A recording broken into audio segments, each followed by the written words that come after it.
Hello everyone, welcome back at our YouTube channel Ardhan coaching classes. तो कैसे हैं आप सब लोग?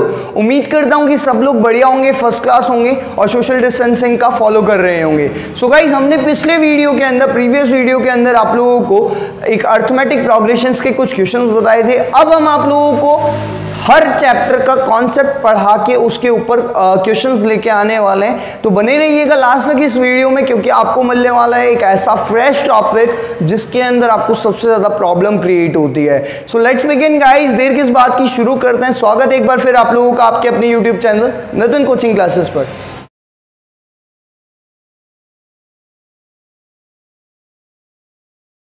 तो चलिए गाइस शुरू करते हैं। आज का जो हमारा टॉपिक होने वाला है, जो चैप्टर मैंने लिया है आज आप लोगों के लिए, वो है chapter number 10 of 10th RBSC book, जो कि है लोकस यानी कि बिंदु पद। सबसे पहले हम जानेंगे इसके कुछ कॉन्सेप्ट के बारे में और उसके बाद आगे क्वेश्चंस पे मूव करेंगे। तो देखिए यहाँ पे सबसे पहले क्वेश्चन ये है कि लोकस होता क्या है, बिंदु पद क्या होता है।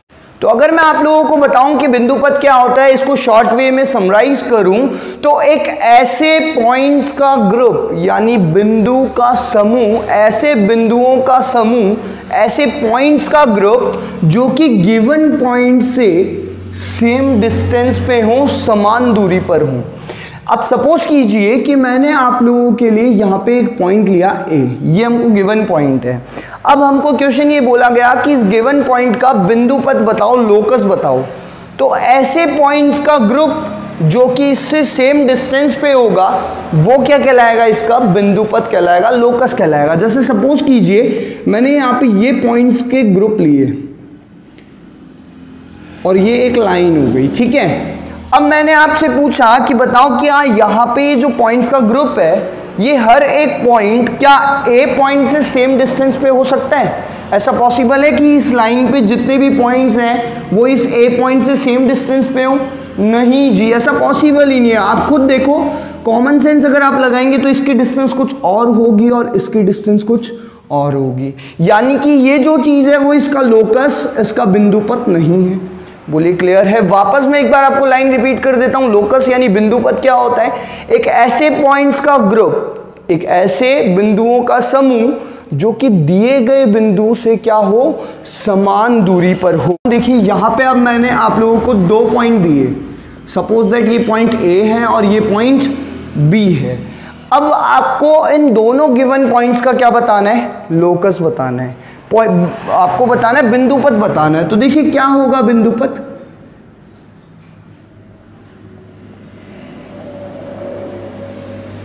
ये मैंने कुछ बिंदुओं का समूह लिया, कुछ पॉइंट्स का ग्रुप लिया।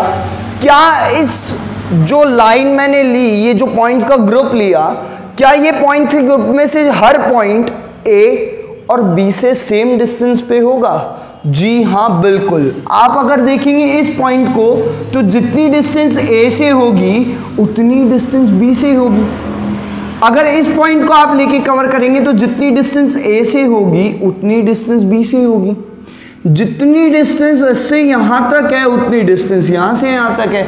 इसका मतलब एक ऐसे पॉइंट्स का ग्रुप जो कि गिवन पॉइंट यानी ए और बी से सेम डिस्टेंस पे हो, समान दूरी पर हो, लोकस कहलाता है। अब आई आप लोगों को बात समझ में। अब यहां पे नोट वाली बात है तो ध्यान दीजिएगा, मैं आपको नोट बताता जा रहा हूं एक के बाद एक।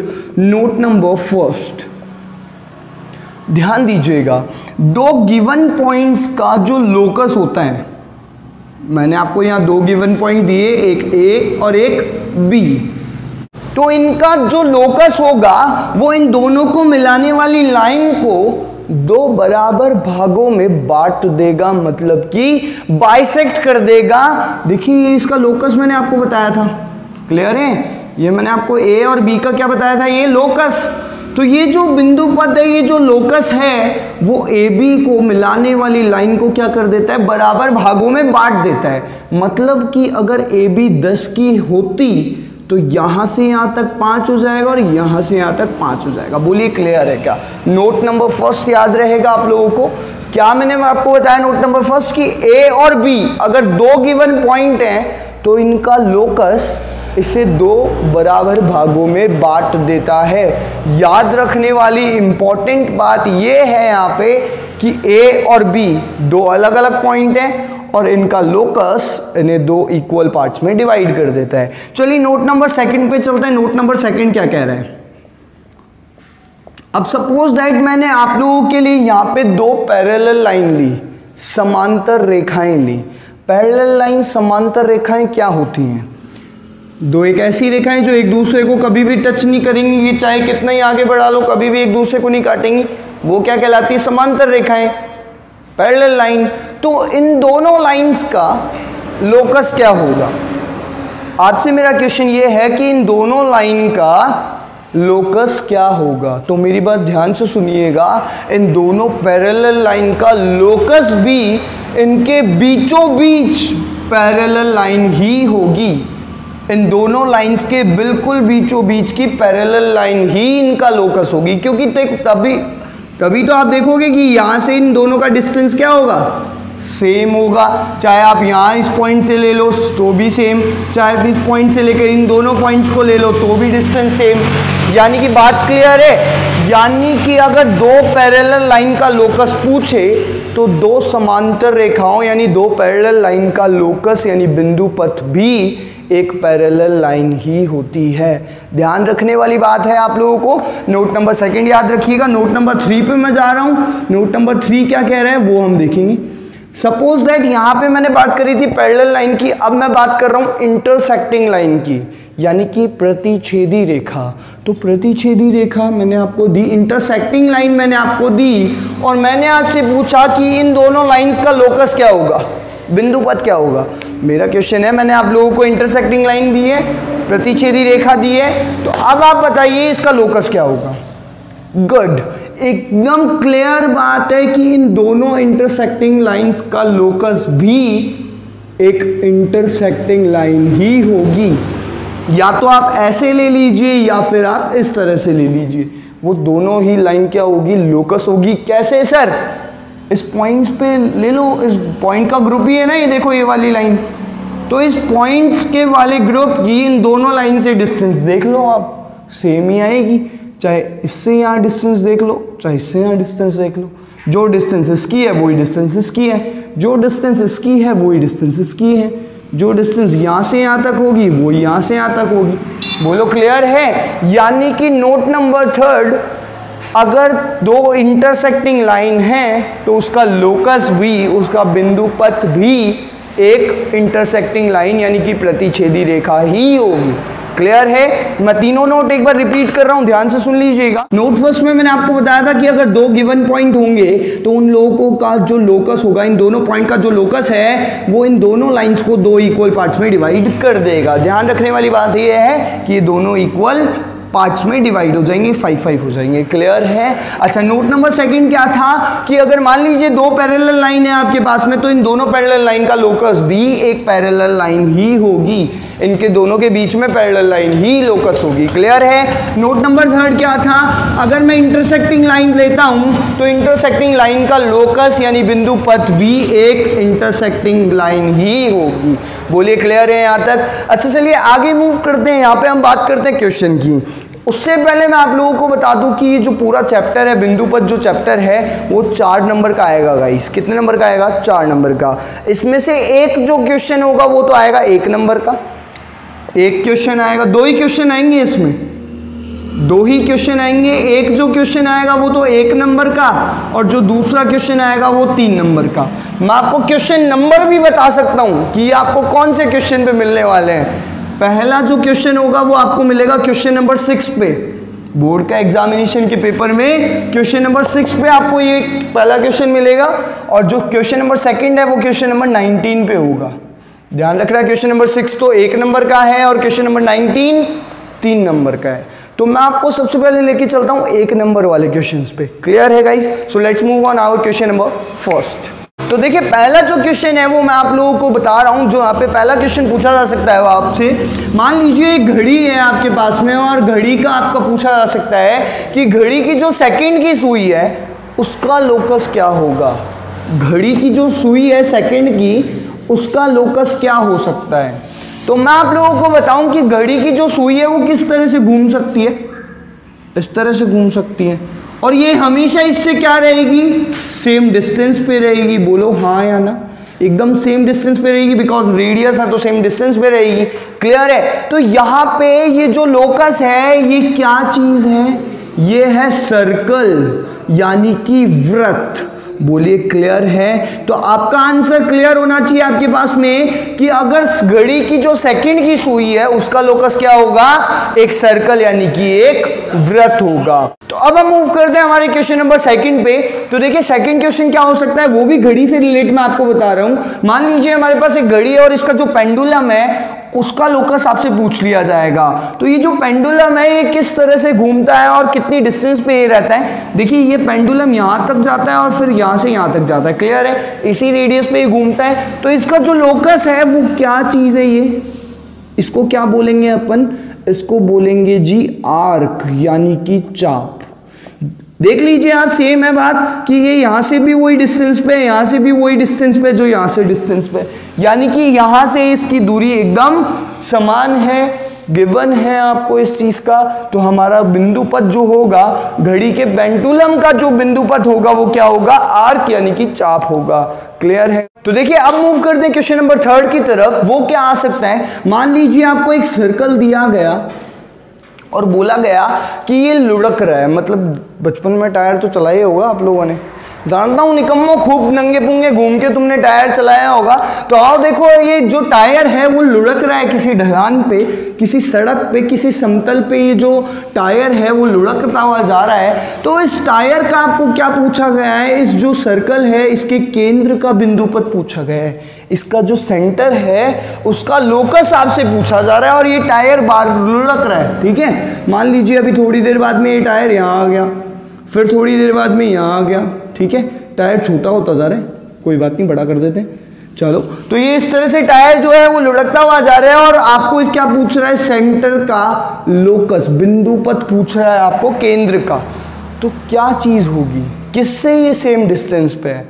तो देखो यहाँ पे अगर आप देखोगे ना तो ये जमीन पे यानी कि समतल से सेम डिस्टेंस पे आ रहा है। यानी कि हमेशा जब भी ये लुढ़केगा तो जो समतल है, जो प्लेन है, उससे तो सेंटर जो है वो सेम डिस्टेंस पे रहने वाला है। मतलब कि ये जमीन ही क्या हो गई, इसका लोकस हो गई, बिंदु पथ हो गई। ये जो समतल है वो इसका क्या हो जाएगा जी, लोकस हो जाएगा। यानी कि आप कह सकते हैं अपने आंसर में या तो समतल कह सकते हो या फिर समतल के समांतर रेखा। देखो ये समतल और मैंने यहाँ पे इसके समांतर रेखा की बोल दिया आपको। तो या तो समतल या फिर समतल के समांतर रेखा इसका क्या होगा, बिंदु पथ यानी कि लोकस हो जाएगा।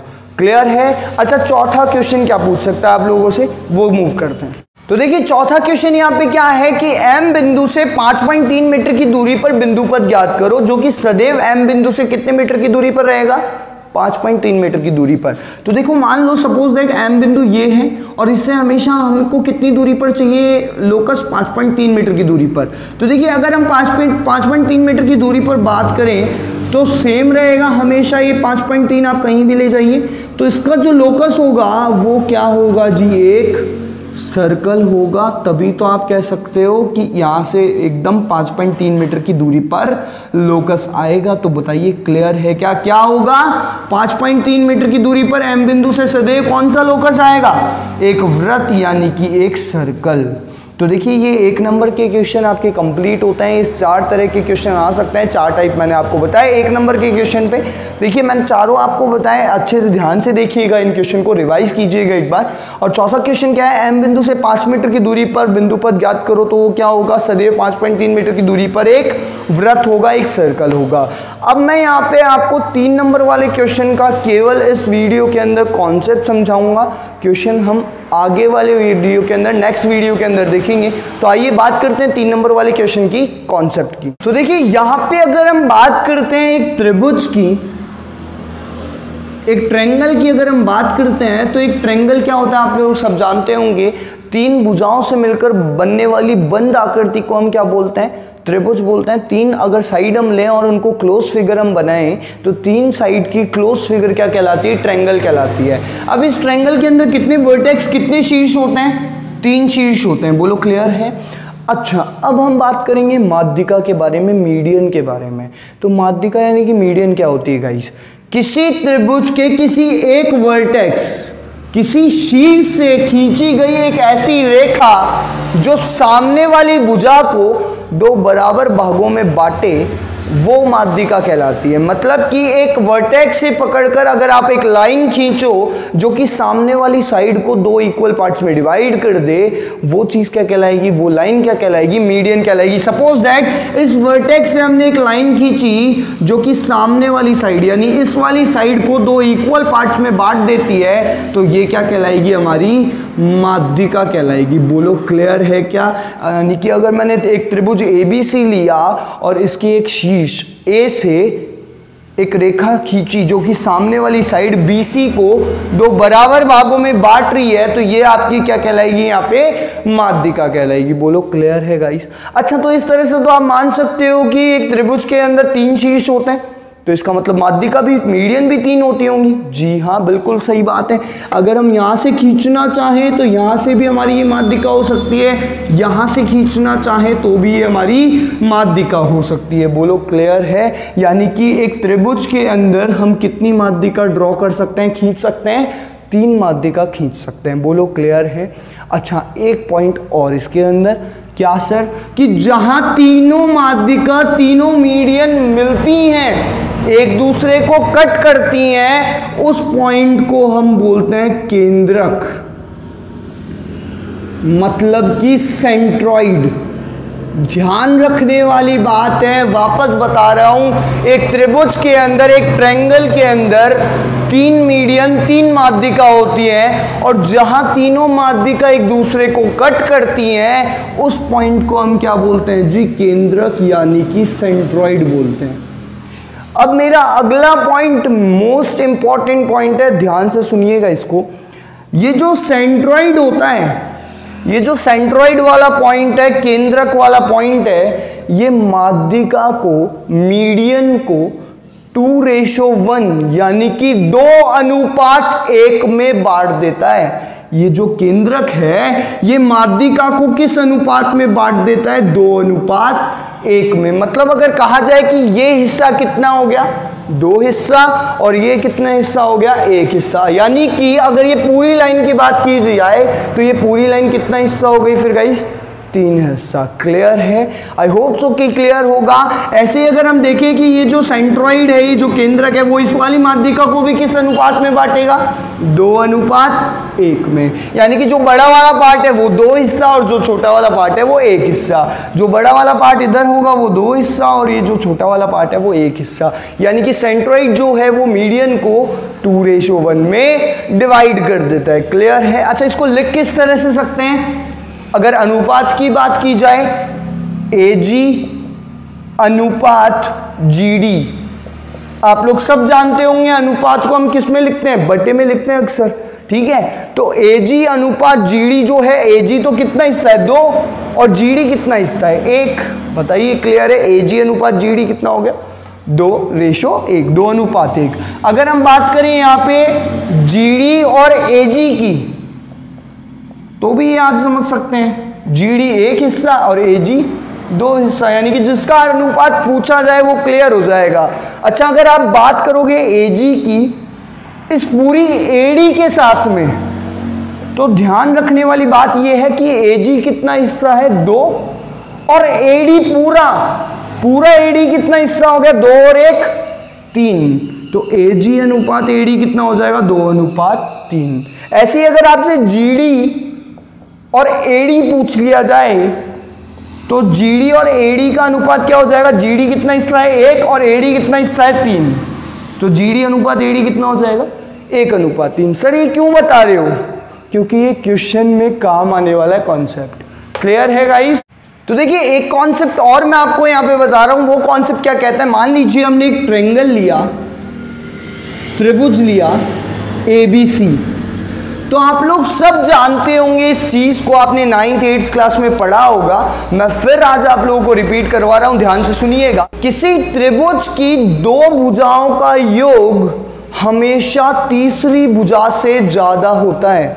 ये आप सब लोग जानते होंगे। किसी त्रिभुज की किसी भी कोई भी दो भुजाओं का योग हमेशा तीसरी भुजा से ज्यादा होता है। सर बराबर नहीं हो सकता क्या? नहीं हो सकता, क्योंकि अगर बराबर हो गया ना तो फिर वो एक सरल रेखा हो जाएगी, एक सिंपल लाइन हो जाएगी इस तरह से।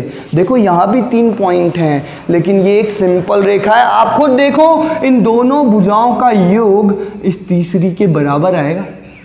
तो यानी कि अगर दो भुजाओं का योग तीसरी भुजा के बराबर है तो फिर वो एक सिंपल रेखा है, एक सरल रेखा है। और ये भी कॉन्सेप्ट आपके काम आता है संरेख बिंदु के अंदर, कोलिनियर पॉइंट्स के अंदर, आपको याद रखना है ये भी कॉन्सेप्ट। लेकिन यहां अगर हम बात करें ट्रायंगल की, तो ट्रायंगल के अंदर आप एक चीज जानते होंगे कि किसी भी दो साइड का टोटल तीसरी से हमेशा ज्यादा होगा, मोर देन होगा। यानी कि हम कह सकते हैं, बताओ दो साइड कौन कौन सी लूं?